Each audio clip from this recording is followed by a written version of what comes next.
안녕하십니까. 맥체인 성경 읽기 창세기 34장, 마가복음 5장, 욥기 1장, 로마서 5장. 첫 번째 창세기 34장, 디나와 세겜 사건. 본문 이해에 도움이 되는 배경과 맥락을 소개합니다.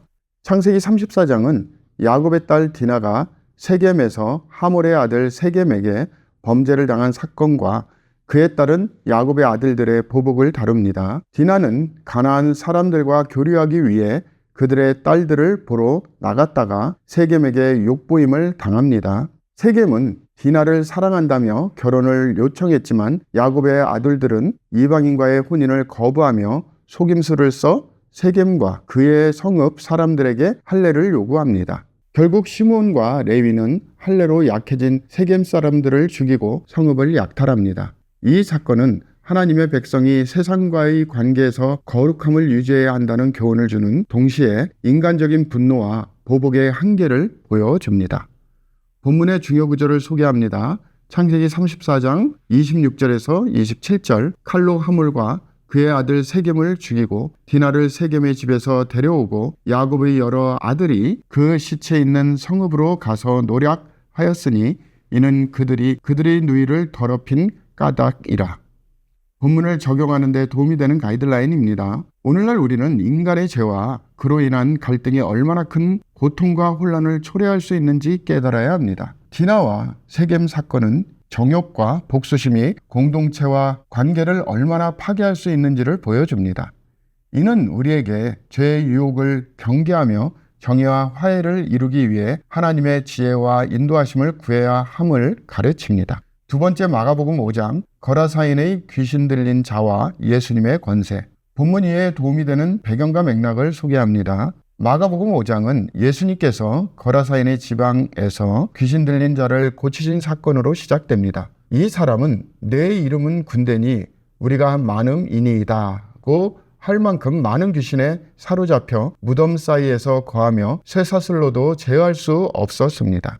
예수님은 귀신들을 돼지떼에 들어가게 하셨고 돼지들은 바다로 몰살했습니다.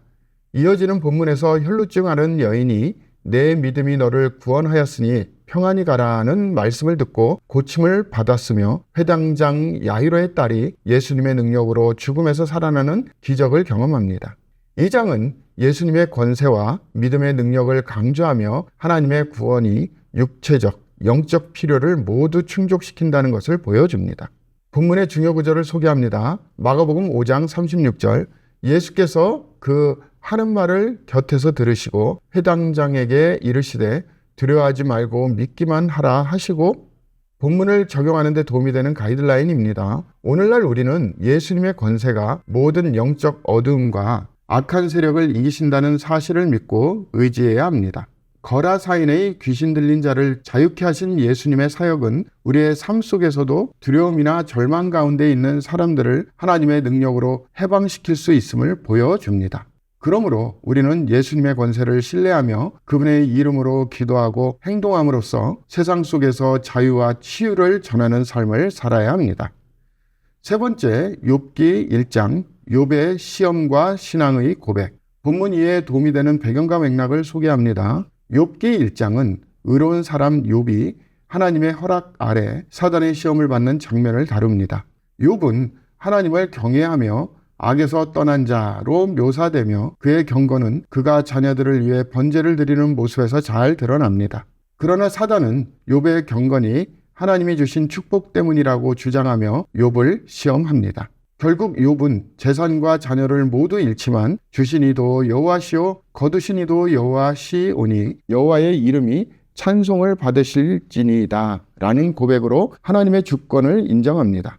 이 장은 믿음이 환경에 의존하지 않고 하나님의 성품과 주권에 기초함을 보여줍니다.